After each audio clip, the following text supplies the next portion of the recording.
الحمد لله رب العالمين والصلاة والسلام على سيد المرسلين أما بعد فأعوذ بالله من الشيطان الرجيم بسم الله الرحمن الرحيم الصلاة والسلام عليك يا رسول الله وعلى آلك وأصحابك يا حبيب الله الصلاة والسلام عليك يا نبي الله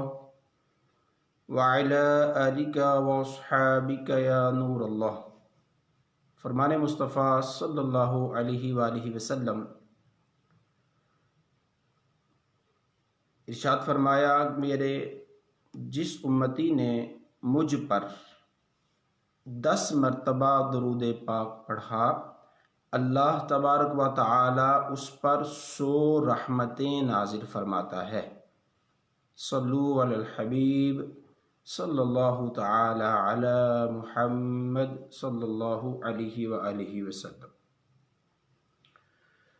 الحمدللہ، نماز کورس کا آج ہمارا 4تھا دن ہے۔ گزشتہ کل ہم نے نماز ہی سے متعلقہ وہ چیزیں کہ جن کا نماز میں کرنا ضروری ہوتا ہے، ان سے متعلقہ کچھ مسائل وغیرہ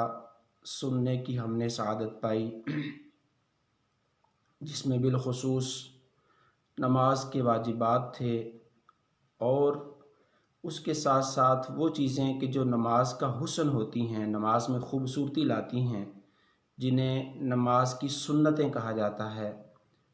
ان سے متعلقہ ہم نے کل سننے کی سعادت پائی۔ آج انشاءاللہ ہم مفسدات نماز، یعنی وہ کام جو نماز کو توڑ دیتے ہیں، فاسد کر دیتے ہیں، ان سے متعلقہ سننے کی سعادت پائیں گے، اور اس کے ساتھ ساتھ نماز کے مکروہات تحریمیہ، یعنی وہ کام کہ جن کا نہ کرنا واجب ہے، اگر وہ ہو جائیں تو وہ عمل مکروہ تحریمی قرار پاتا ہے، اور بعض صورتوں میں نماز واجب الاعادہ بھی ہو جاتی ہے۔ انشاءاللہ آج ہم ان دونوں ٹاپکس پر، نماز کو فاسد کرنے والے کام کون کون سے ہیں، اور نماز کے اندر کراہت تحریمی لانے والے کام کون کون سے ہیں، انشاءاللہ وہ سننے کی سعادت پائیں گے۔ اچھا، ساتھ ساتھ یہ بھی عرض کرتا چلوں کہ انشاءاللہ کل سے ہم اپنے اسی سلسلے کے آغاز ہی میں آپ کی طرف سے آنے والے جو سوالات ہوں گے، یعنی آج جو آپ سوال کریں گے،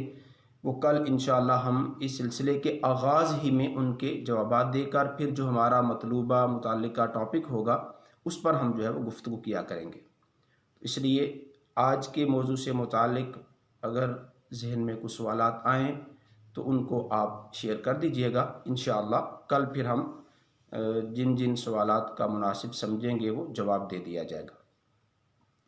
تو نماز کی مفسدات، جیسے میں نے عرض کیا، مفسد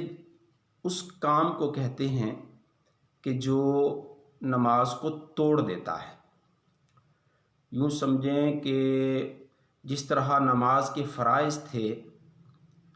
کہ فرض کا لحاظ ضروری ہے، اسی طرح جو مفسدات نماز ہیں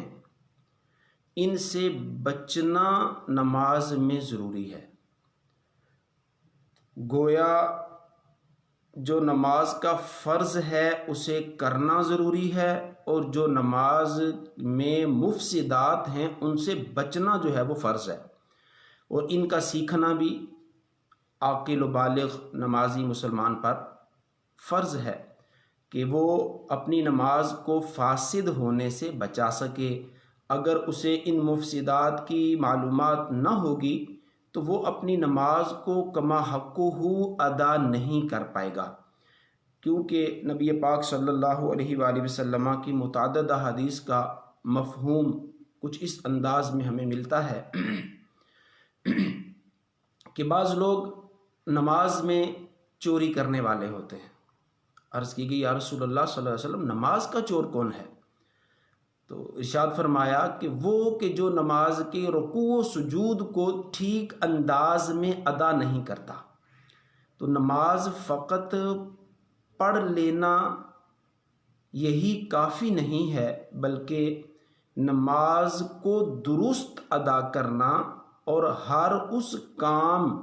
کو بجا لانا جو نماز کے لوازمات اور فرائض میں سے ہے، اور ہر اس کام سے اپنے آپ کو بچانا کہ جس کے سبب نماز یا تو ٹوٹ جاتی ہو یا اس میں کراہت تحریمی کا معاملہ جو ہے وہ پیدا ہو جاتا ہو۔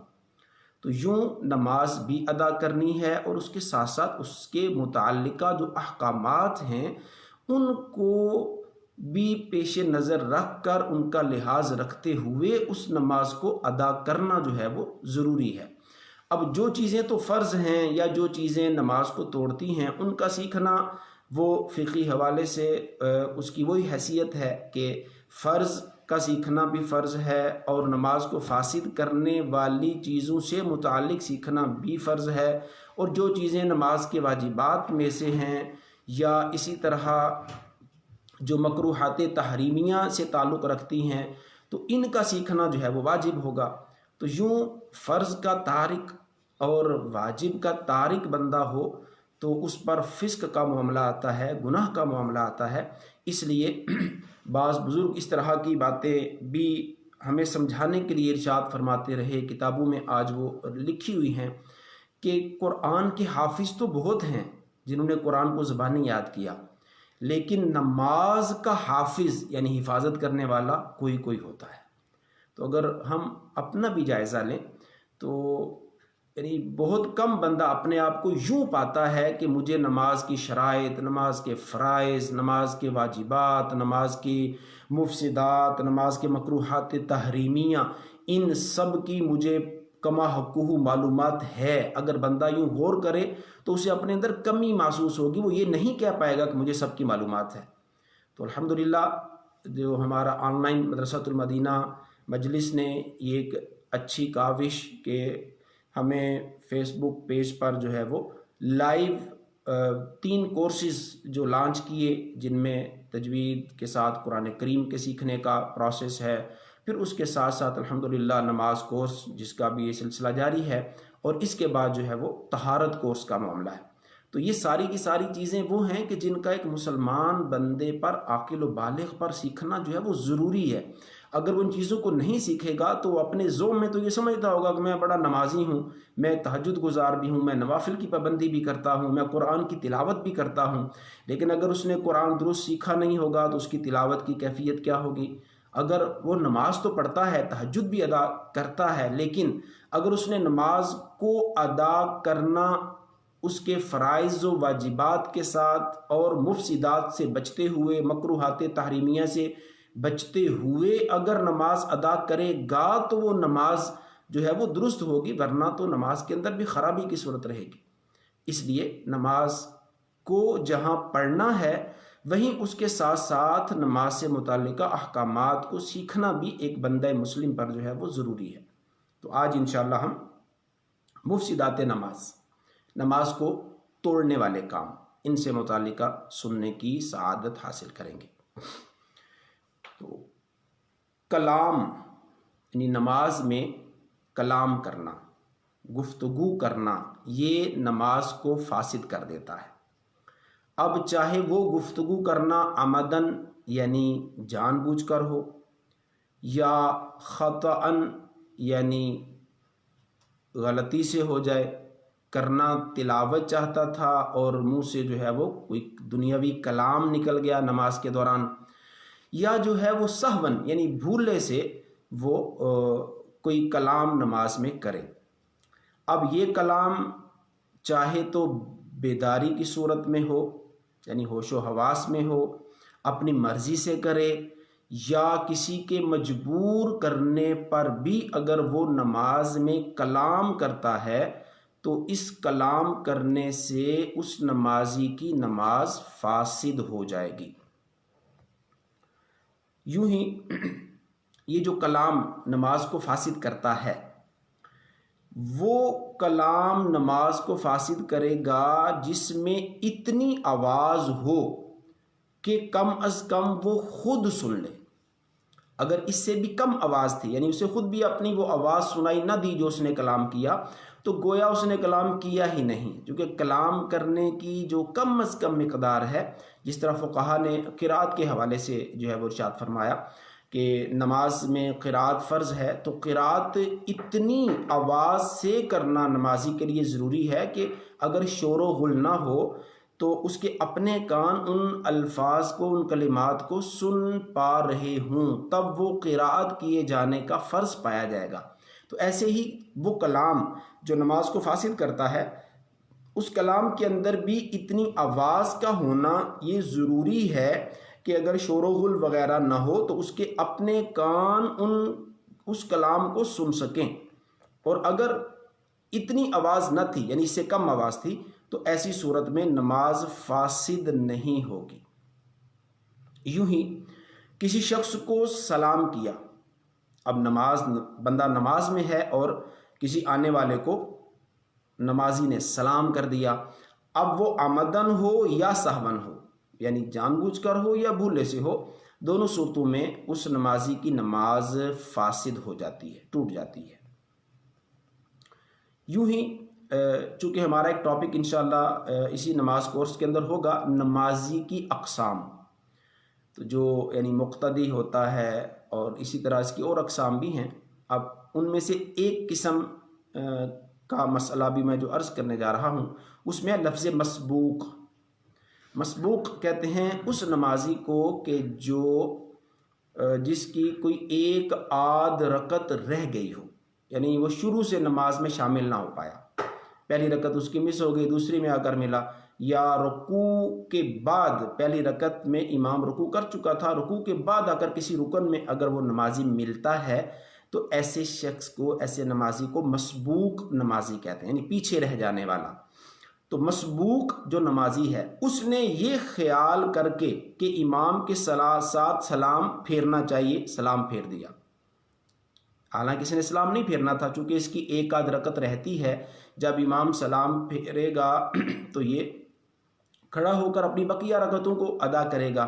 لیکن اس مسبوق نے یہ سمجھا کہ مجھے بھی امام کے ساتھ جو ہے وہ سلام پھیرنا ہے، لہٰذا اس نیت سے اگر وہ یعنی نماز سے نکلنے کی نیت سے وہ سلام پھیر دیتا ہے، تو ایسی صورت میں اس مسبوق کی نماز بھی فاسد ہو جائے گی، ٹوٹ جائے گی۔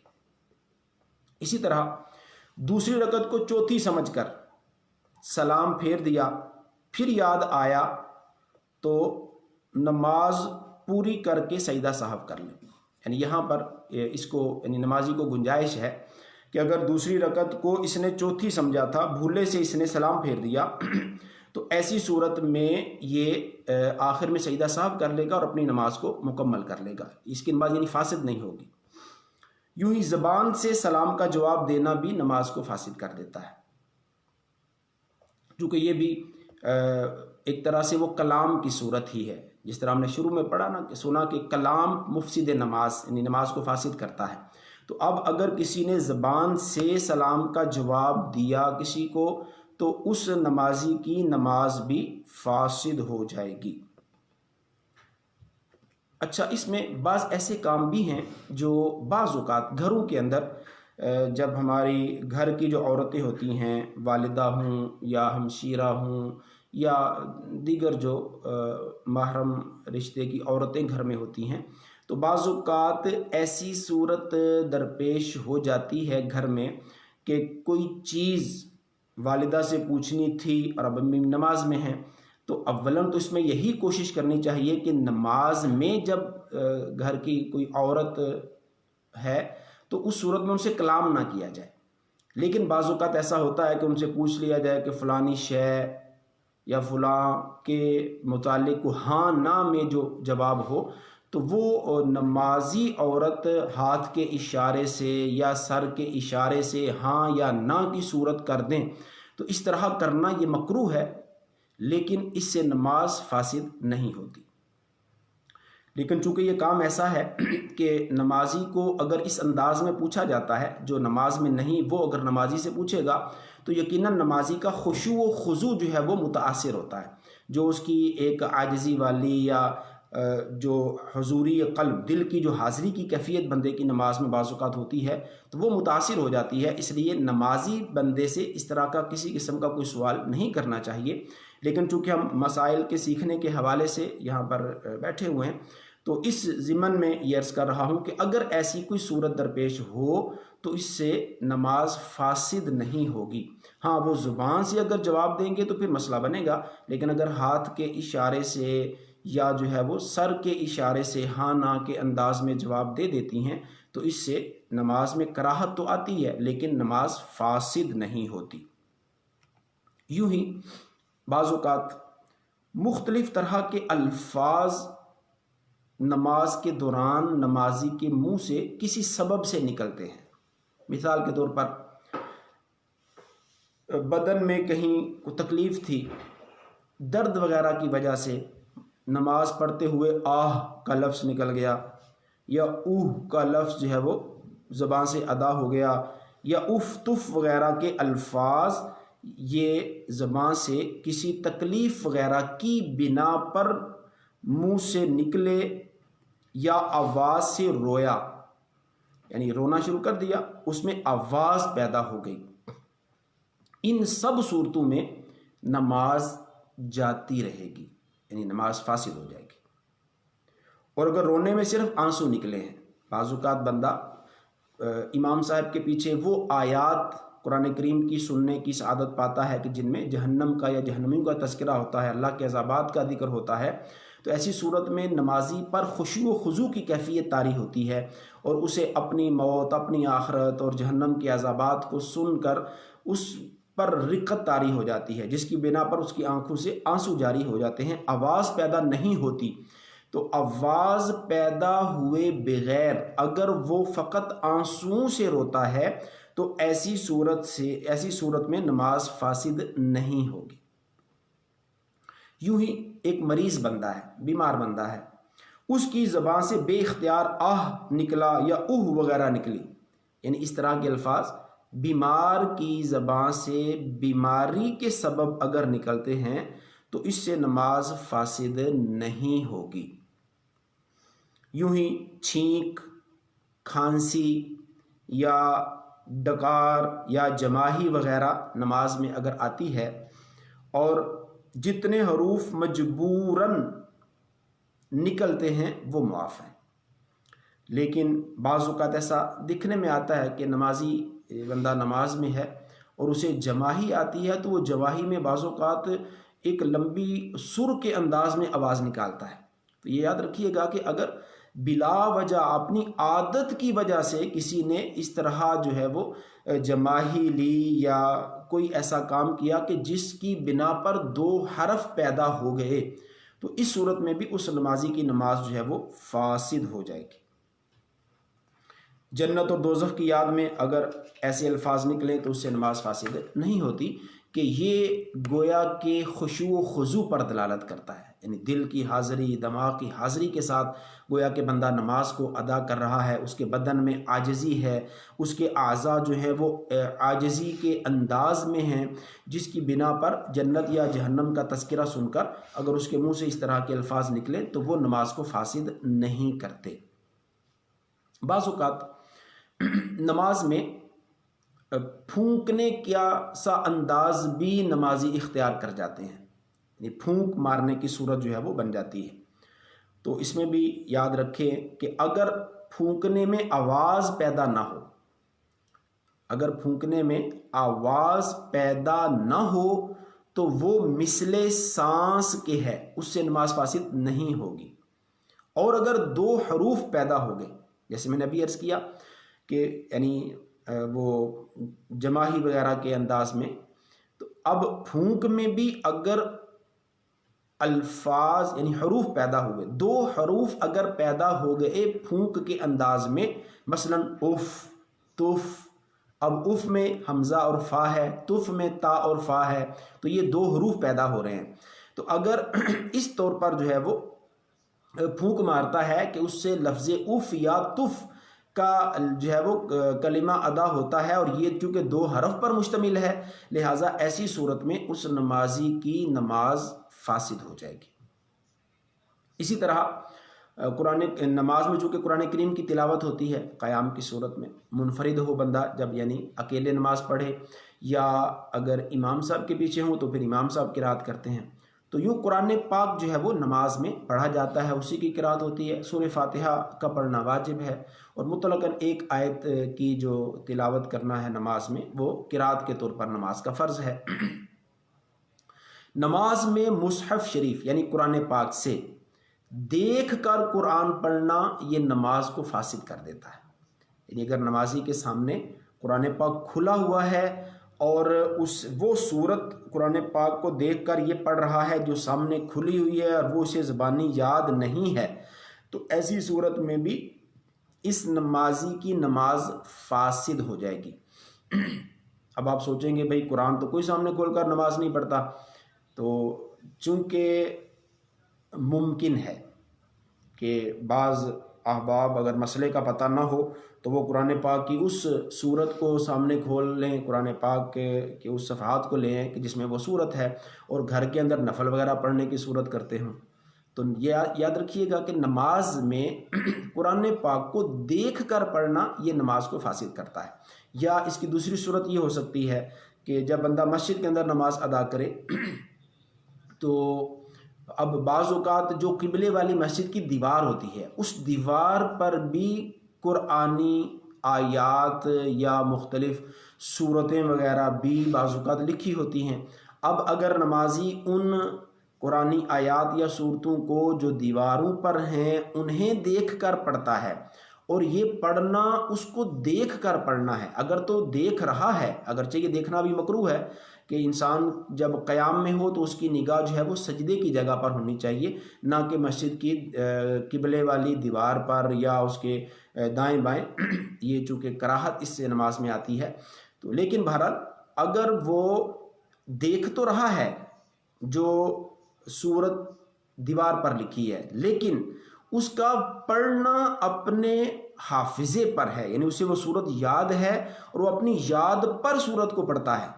لیکن آنکھیں اس کی وہ سامنے لکھی ہوئی صورت کو دیکھ بھی رہی ہیں، تو ایسی صورت میں نماز فاسد نہیں ہوگی۔ لیکن اگر وہ اس صورت کو دیکھ کر ہی پڑھتا ہے، گویا اسے زبانی یاد نہیں ہے، تو اس صورت میں اگر وہ قرآن پاک کو کھول کر پڑھے گا یا دیوار پر لکھی ہوئی کوئی صورت کو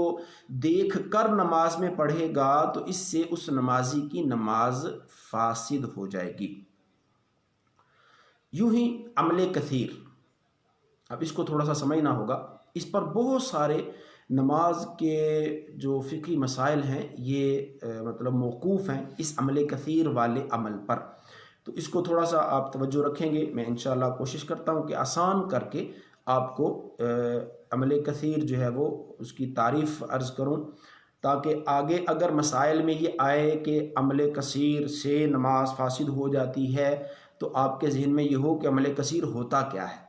ویسے اس کا جو اپنا لفظی معنی ہے، لغوی معنی ہے، عمل کہتے ہیں کام کو، کثیر کہتے ہیں زیادہ کو، یعنی گویا کہ نماز میں زیادہ کام کرنا۔ اب زیادہ کام کرنے سے مراد یہ نہیں کہ بندہ بولے 1-2 نوالا کھا سکتا ہے، روٹی نہیں کھا سکتا، تو یہ روٹی کھانا یہ عمل کثیر ہوگا، 1-2 نوالا کھانا عمل قلیل ہوگا۔ تو انشاءاللہ میں جو فقہا نے اس کی تعریف کی ہے وہ آپ کی طرف بڑھاتا ہوں، اور یاد رکھیے گا کہ مسائل کے اندر ہمارے ہاں یہ بھی ایک یعنی کمی محسوس کی جاتی ہے معاشرے کے اندر کہ ہمارے مسلمان بھائی بیچارے نمازوں سے بھی دور نظر آتے ہیں اور مسائل سے بھی دور نظر آتے ہیں، لیکن اگر کبھی کوئی مسئلہ درپیش ہو جائے تو بجائے اہل علم سے مسئلہ پوچھنے کے اپنی اٹکل پچو کے ساتھ اپنی فقط سوچ بچار کے ذریعے سے وہ مسئلے کی صورت کو بعض اوقات بیان کر دیتے ہیں۔ یاد رکھیے گا کہ یہ طریقہ درست نہیں ہے۔ شرعی مسئلہ اگر معلوم ہے تو اس کے مطابق عمل کیا جائے، اور اگر معلوم نہیں ہے فقط عقل سے مسئلے کا اختراع کر لینا، مسئلہ نکال لینا، مسئلہ بنا لینا، یہ بھی ایک مسئلہ ہے اور یہ بڑا مسئلہ ہے۔ تو مسائل اپنے پاس سے نہیں بنائے جا سکتے، مسائل ہمیں جو امت کے علماء نے، فقہا نے، ائمہ نے ہمیں قرآن و سنت کی روشنی میں جن مسائل کو بیان کیا ہے، ہم انہی مسائل کے مطابق اپنی عبادات کو، اپنے جو زندگی گزارنے کے انداز ہیں اس کو جو ہے وہ مطلب اس پر عمل کرتے ہوئے ہم اپنی زندگی گزاریں گے۔ تو یہ چیز ذہن میں رہے کہ فقط عقل سے مسئلے کو بیان نہیں کیا جا سکتا۔ تو عمل کثیر کیا ہے؟ عمل کثیر کی جو فقہا نے تعریف کی ہے، عمل کثیر کہ وہ نہ نماز کے اعمال سے ہو اور نہ ہی نماز کی اصلاح کے لیے ہو، یعنی ایسا کام کہ جو نہ تو نماز کے کاموں میں سے کسی کام سے اس کا تعلق ہے اور نہ ہی وہ نماز میں اصلاح یعنی درستگی کو پیدا کرنے کے لیے کام ہے، یعنی اسے ہٹ کر وہ کام ہے، وہ کام عمل کثیر ہوتا ہے جو کہ نماز کو فاسد کر دیتا ہے، اور عمل قلیل یہ نماز کو فاسد نہیں کرتا۔ اب اس کی تعریف جو فقہا نے کی وہ یہ کی کہ دور سے اگر ایک شخص اس جو عمل کر رہا ہے نمازی بندہ، اب وہ عمل قلیل ہے یا کثیر ہے، اس کی چونکہ تعریف بیان کرنے کے بعد ہم اس کو ڈیفائن کریں گے۔ وہ عمل کر رہا ہے، اب وہ کون سا عمل ہے، کس کو عمل کثیر کہیں گے، کس کو عمل قلیل کہیں گے؟ تو فقہا فرماتے ہیں کہ جب دور سے دیکھنے والا کسی نمازی بندے کو کوئی کام کرتا ہوا دیکھے، اب وہ دیکھنے والا دیکھنے کے بعد اسے یہ گمان غالب ہو کہ یہ بندہ نماز میں نہیں ہے، یعنی وہ ایسا کام نمازی کر رہا ہے کہ دیکھنے والا یہ سمجھے کہ یہ بندہ نماز میں نہیں ہے، ایسے عمل کو عمل کثیر کہتے ہیں۔ اور اگر اسے ڈاؤٹ ہو کہ پتہ نہیں نماز میں ہے کہ نہیں، یعنی وہ کام ایسا ہے کہ جس سے دیکھنے والا تھوڑا سا شک میں رہے کہ پتہ نہیں نماز میں ہے یا نہیں، اگر ایسی صورت اس عمل کو دیکھ کر دیکھنے والے کی ہوتی ہے تو وہ عمل عمل قلیل کہلاتا ہے، یعنی تھوڑا عمل۔ تو عمل قلیل یہ نماز کو فاسد نہیں کرتا، عمل کثیر جو ہے یہ نماز کو فاسد کر دیتا ہے۔ ایک دفعہ میں اس کی تعریف دوبارہ عرض کر دیتا ہوں۔ دور سے دیکھنے والا جب نمازی کو کوئی کام کرتا دیکھے تو وہ دیکھنے والے کو گمان غالب یہ ہو کہ یہ بندہ نماز میں نہیں ہے،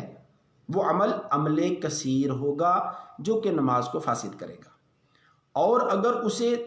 شک پیدا ہو جاتا ہے، یعنی شک و شبہ میں وہ آ جاتا ہے کہ یہ نماز میں ہے یا نہیں، تو اس صورت میں وہ عمل عمل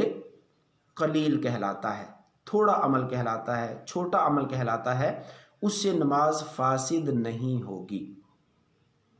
اچھا، اسی طرح نماز کے اندر کھانا پینا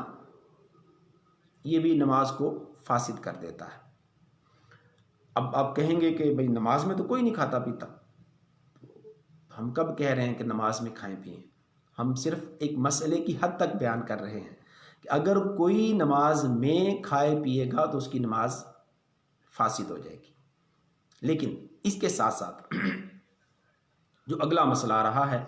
الحمدللہ ماہ رمضان مبارک کی بھی آمد ہے، اب سحریاں بھی ہوں گی، افطاری کی بہاریں بھی ہوں گی، تو افطاری کر کے فوراً مغرب کے لیے مسجد میں بھی آنا ہوگا، پھر اس کے بعد جا کر مغرب کے بعد جو ہے وہ کھانا کھانا ہے، اور کھانا کھانے کے فوراً بعد ہی نماز تراویح کا وقت بھی ہو جائے گا، پھر تراویح پڑھنے مسجد میں آنے کی صورت ہوگی۔ تو یوں رمضان کی اپنی بہاریں الحمدللہ، سحر و افطار کے مزے ہوں گے، لیکن اس میں اس طرح کے مسائل جو بھی میں عرض کرنے لگا کہ نماز میں کھانا پینا تو نماز کو فاسد کر دیتا ہے، لیکن نماز میں تو کھایا پیا نہیں ہے، کھایا پیا گھر میں ہے، اور منہ کو اچھے طریقے سے نمازی صاف نہ کر پایا، دانتوں میں کھانے کے ذرات موجود تھے، تو اب اگر وہ آ کر نماز شروع کر دیتا ہے اور نماز کے دوران اس کے دانتوں سے کھانے کے ذرات نکلتے ہیں، اب اگر ان ذرات کو وہ کھا جاتا ہے یعنی حلق سے نیچے اتار لیتا ہے تو اب کیا ہوگا؟ اس سے متعلق اب میں آپ کو عرض کرتا ہوں کہ دانتوں کے اندر کھانے کی اگر کوئی چیز رہ گئی، اس کو نگل گیا، اب نگلا تو نگلنے کے بعد مسئلہ کیا ہے؟ اگر چنے سے کم ہے، جو چنے کی موٹائی ہوتی ہے یعنی چنے کی مقدار، چنے کی حجم سے اگر وہ دانتوں میں پھنسی ہوئی جو شے نکلی تھی وہ چنے کی موٹائی سے، حجم سے کم تھی، تو ایسی صورت میں نماز فاسد تو نہ ہوئی لیکن مکروہ ہو گئی۔ اور اگر وہ چنے کے برابر ہے، جو ذرے ہم نے دانتوں سے نکال کر حالت نماز میں حلق سے نیچے اتار لیے، اگر ان کا حجم چنے کے برابر ہوتا ہے تو ایسی صورت میں اس نمازی کی نماز فاسد ہو جائے گی۔ اسی طرح اگر دوران نماز دانتوں وغیرہ سے خون نکلا تو اب کیا ہوگا؟ کتنا خون نکلے، کیا نمازی محسوس کرے تو نماز ہو جائے گی، اور کیا محسوس کرے تو نماز فاسد ہو جائے گی، ٹوٹ جائے گی؟ آئیے اس کو بھی سیکھتے ہیں۔ اگر دانتوں سے خون نکلا، اب اگر تھوک غالب ہے، غلبہ تھوک کا ہے یعنی خون مغلوب ہے اور تھوک غالب ہے، تو ایسی صورت میں نماز فاسد نہ ہوگی ورنہ ہو جائے گی۔ یعنی اگر خون کا غلبہ ہے،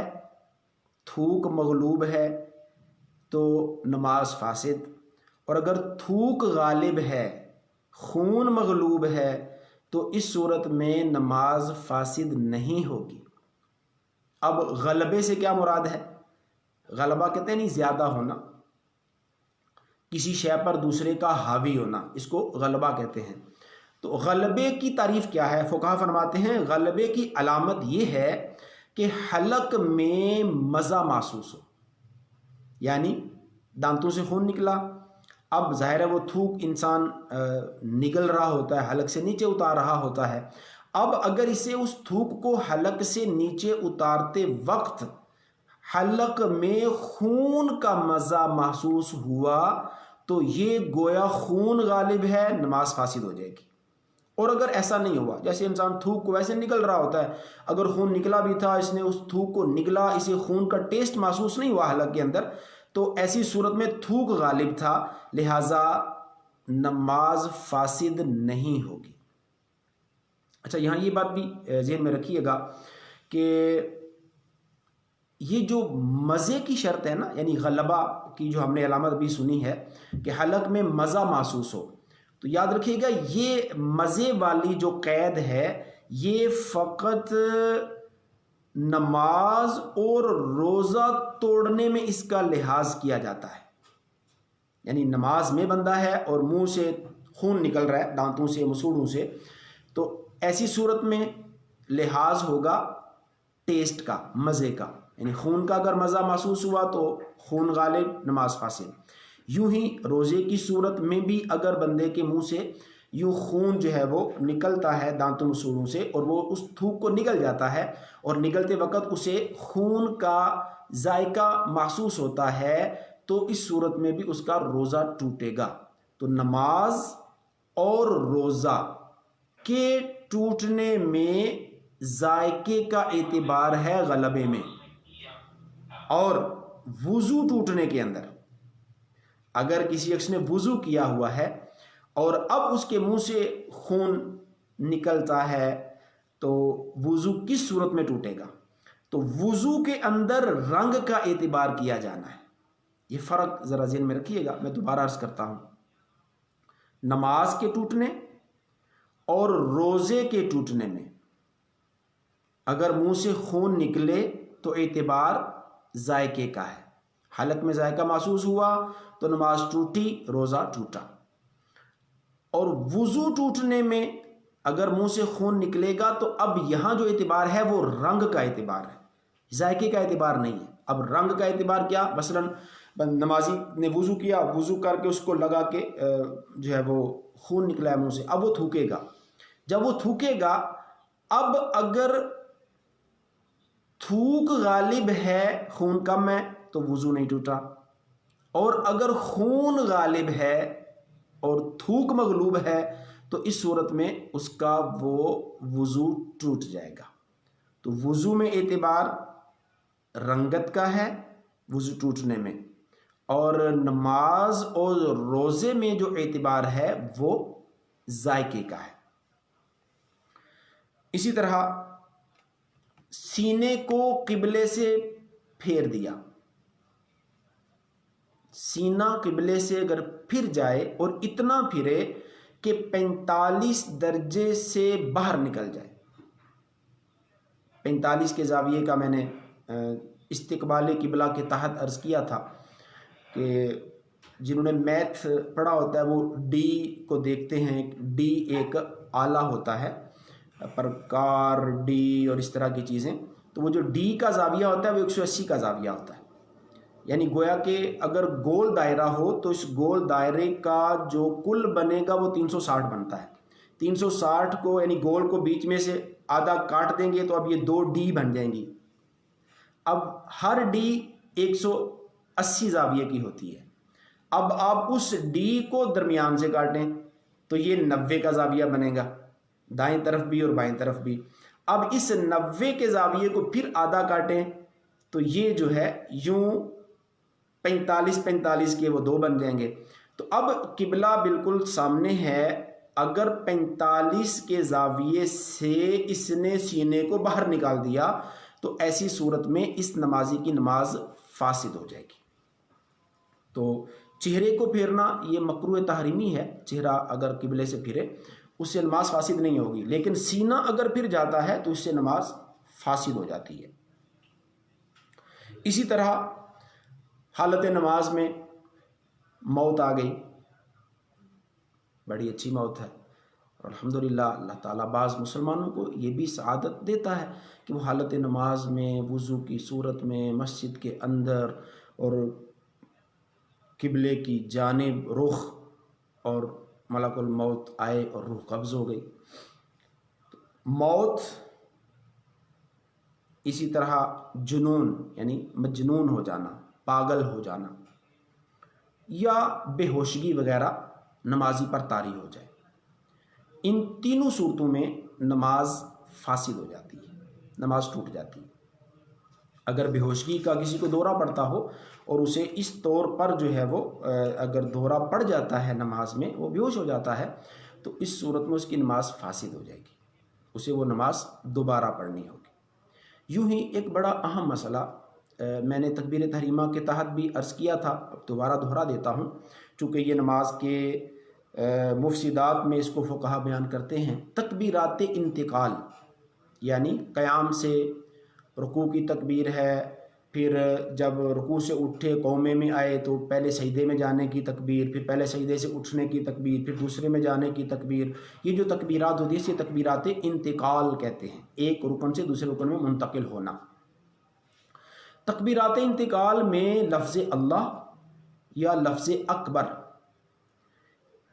ان کے الف کو اگر دراز کیا، لمبا کیا، یعنی لفظ اللہ کے الف کو لمبا کیا، اللہ، الف لمبا کر دیا اس صورت میں بھی، اور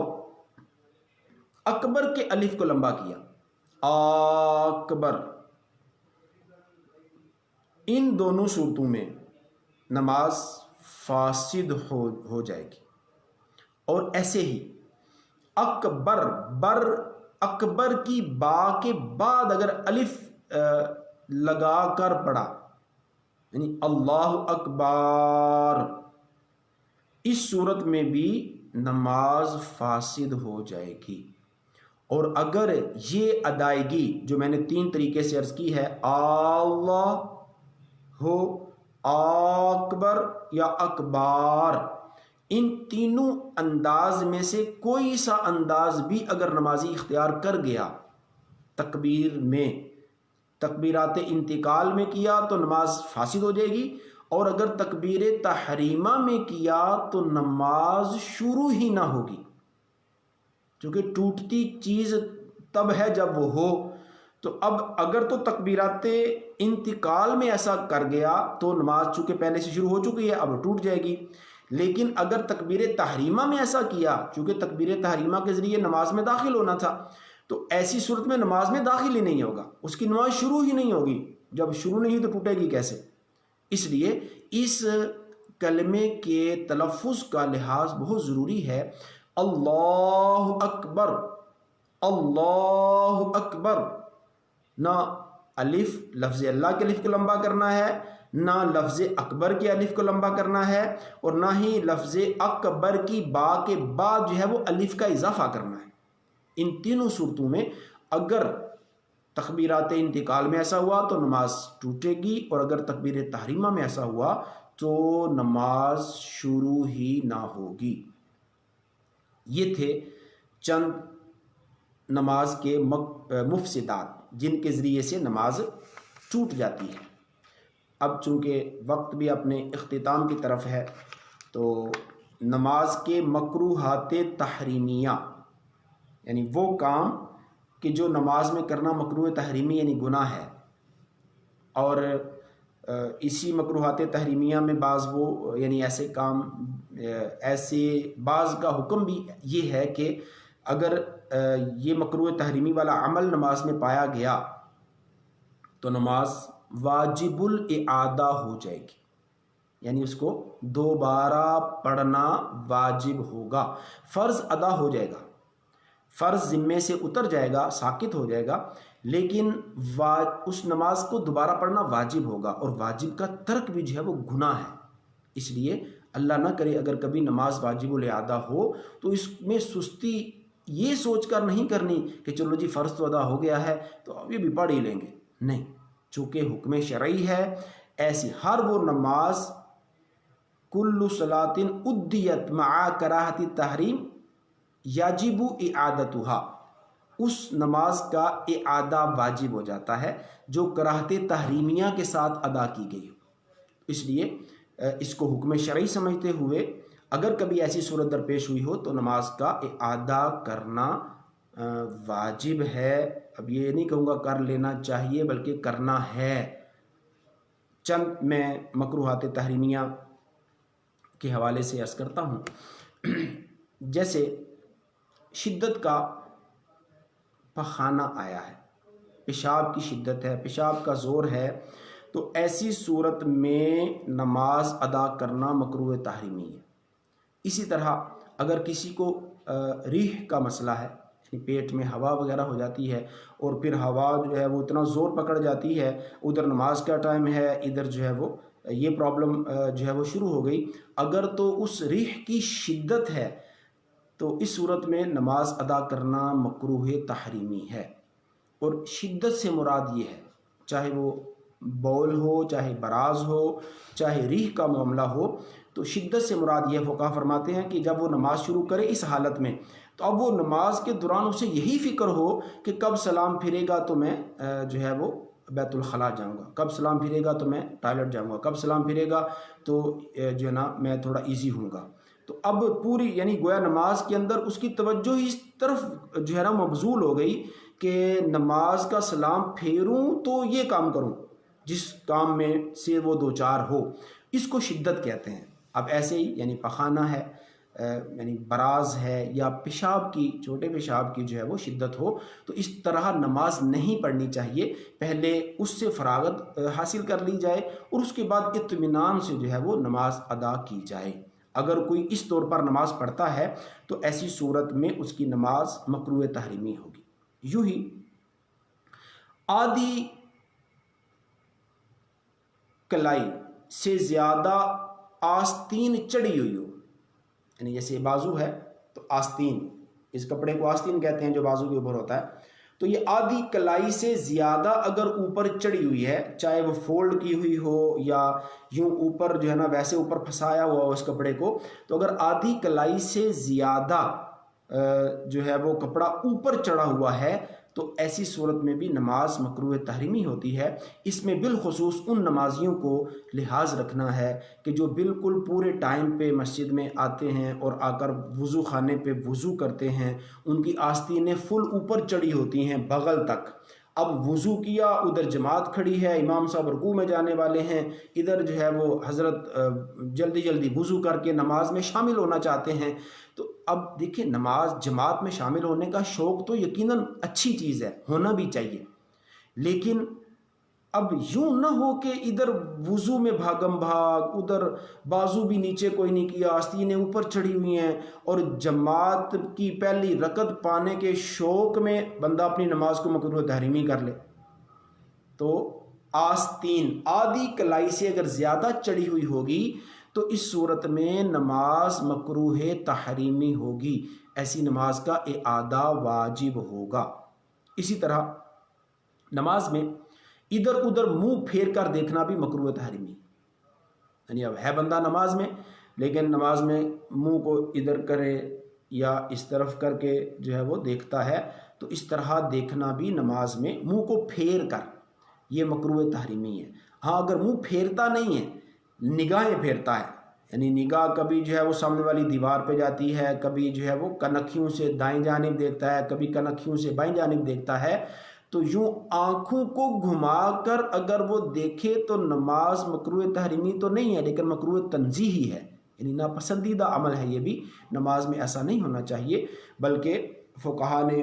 تو بڑا پیارا ایک انداز نماز ادا کرنے کا بیان کیا کہ جب بندہ قیام میں ہو تو اس کی نگاہیں سجدے کی جگہ پر ہوں، جب رکوع میں جائے تو اپنے پاؤں کی جو پیٹھ ہے، یعنی اوپر کا حصہ ہے پاؤں کا، اس پر نگاہ رکھے یا اپنے پاؤں کے انگوٹھوں پر جو ہے وہ نگاہ رکھے، جب رکوع سے اٹھے تو اپنے سینے پر نگاہ رکھے، جب سجدے میں جائے تو اس کی نگاہ ناک پر ہونی چاہیے، جب تحیات کی صورت میں بیٹھ جائے تو اس کی نگاہ گود میں ہونی چاہیے، اور جب دائیں جانب سلام پھیرے تو اس کی نگاہ جو ہے وہ دائیں کندھے پر اور پھر آگے دائیں جانب بھی دیکھ سکتا ہے، اور نیت سلام میں ان سارے نمازیوں کے ساتھ نیت شامل کر لے گا، اس طرح بائیں جانب وہ سلام پھیرے گا۔ تو یوں نماز کو ادا کرنا چاہیے، نہ یہ کہ قبلے کی دیوار پر کیا لکھا ہے وہ پڑھا جا رہا ہو، یا جو ہے وہ کنکھیوں سے دائیں بائیں بندہ اپنی جو ہے وہ نگاہ کو پھیر رہا ہو کہ دائیں والا کیا کر رہا ہے، بائیں والا کیا کر رہا ہے، تو وہ نماز پڑھنے کے بعد دیکھا جا سکتا ہے۔ نماز میں جب ہم اللہ کی بارگاہ میں حاضر ہیں تو آداب کے ساتھ، عاجزی کے ساتھ اور خشوع و خضوع کے ساتھ اللہ کریم کی بارگاہ میں حاضری دی جانی چاہیے۔ سیدنا امام سجاد زین العابدین رضی اللہ تعالی عنہ، آپ جب بھی نماز کا وقت آتا، آپ نماز کے لیے جب کھڑے ہونے لگتے، آپ کے چہرے کی رنگت بدل جایا کرتی تھی، آپ کا رنگ پیلا پڑ جاتا تھا۔ تو لوگوں نے عرض کیا کہ حضرت آپ کے ساتھ ایسا کیوں ہوتا ہے؟ فرماتے ہیں جب میں یہ سوچتا ہوں کہ میں کس بادشاہ حقیقی کے دربار میں کھڑا ہونے جا رہا ہوں تو اس خوف سے میری رنگت تبدیل ہو جاتی ہے۔ تو چلے ہم اس درجے کے تو نہیں ہیں، لیکن کم از کم خشوع و خضوع پیش نظر رکھیں، نظر کا جو ہے وہ دھیان رکھا جائے۔ تو جہاں پر میں نے عرض کیا کہ کس رکن میں کہاں نگاہ ہونی چاہیے، یہ فقہا کا بیان کردہ ہے، تو اس کے مطابق ہم اپنی نماز کو ادا کریں گے تو انشاءاللہ وسوسے بھی نہیں آئیں گے اور نماز میں خشوع و خضوع بھی حاصل رہے گا۔ اسی طرح اعتجار کہتے ہیں کہ سر پر بندہ کپڑا یوں باندھے کہ سر کا اوپر کا حصہ جو ہے یہ ننگا ہو۔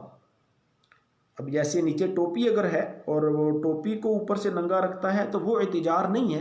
اعتجار یہ ہے کہ یعنی کپڑے، امامے والے کپڑے کے نیچے سر پر ٹوپی نہ ہو، یعنی اوپر سے سر ننگا ہو۔ جیسے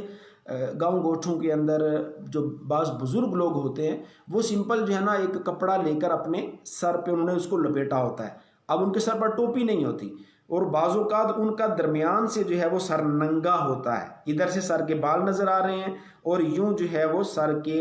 چاروں جانب جو ہے وہ کپڑے کو لپیٹا ہوتا ہے۔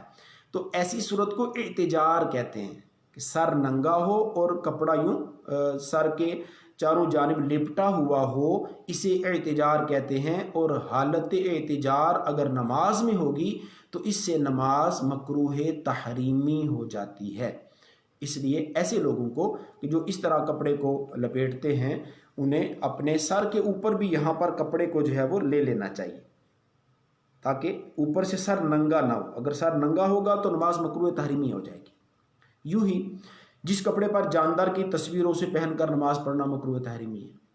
یعنی کپڑے پر جاندار شے کی تصویر نہیں ہونی چاہیے، اس سے بھی نماز مکروہ تحریمی ہو جاتی ہے. تو یہ چند نماز کے اندر مکروہات تحریمیہ تھے. الٹا کپڑا پہن کر نماز پڑھنا یہ بھی مکروہ تحریمی ہے. اسی طرح کفار کے عبادت خانوں میں جا کر نماز پڑھنا یہ بھی مکروہ تحریمی ہے کہ وہ شیاطین کی جگہ ہیں، لہٰذا ان مقامات سے بچنا چاہیے، اس مقام کے تو قریب بھی نہیں جانا چاہیے. بلکہ حدیث پاک میں تو ایسے مقامات کو دیکھ کر ایک دعا پڑھنے کی نبی کریم صلی اللہ علیہ وسلم نے جو ہے وہ ارشاد فرمایا ہے، وہ دعا بھی ہمیں یاد کر لینی چاہیے. یوں ہی کسی بھی واجب کو نماز میں ترک کرنا مکروہ تحریمی ہے. یعنی ہم نے جو کم و بیش 50 واجبات نماز کے جو بیان کیے گئے تھے، ان 50 واجبات میں سے کسی بھی واجب کو چھوڑ دینا، اس سے بھی جو ہے نا یہ یعنی مکروہ تحریمی ہو جاتا ہے یہ عمل. تو نماز کے گویا تمام واجبات کا لحاظ رکھنا ضروری ہے. اگر کوئی ایک واجب بھی چھوٹے گا تو وہ مکروہ تحریمی کی صورت ہو جائے گی. جیسے ہم نے تعدیل ارکان کے تحت یہ عرض کیا تھا کہ ارکان کو ٹھہر ٹھہر کر ادا کرنا یہ تعدیل ارکان ہے. تو اب جب بندہ رکوع سے اٹھا، اب کمر سیدھی نہ کی، ایک بار سبحان اللہ کہنے کی مقدار اس نے کمر کو سیدھا نہ کیا. اسی طرح 2 سجدوں کے درمیان جو بیٹھنا ہوتا ہے اس میں بھی نمازی نے اپنی کمر کو ایک بار سبحان اللہ کہنے کی مقدار کمر کو سیدھا نہ کیا. اب سیدھا کرنا واجب تھا، نہ کیا تو واجب چھوٹا، تو یہ عمل مکروہ تحریمی ہوگا. اس سے نماز بھی مکروہ تحریمی ہو جائے گی. تو یہ جو اعمال اس طرح کے ہیں ان کا بھی لحاظ رکھ کر نماز کو ادا کرنا چاہیے. اللہ کریم جل وعلا کی بارگاہ میں دعا ہے کہ ہم نے جو نماز کے مفسدات سنے، جو نماز کے مکروہات تحریمیہ سنے، اللہ تعالی ہمیں ان سے بچ کر اپنی نماز کو ادا کرنے کی سعادت عطا فرمائے. آمین بجاہ النبی الامین صلی اللہ علیہ وسلم. صلو علی الحبیب صلی اللہ تعالی علی محمد.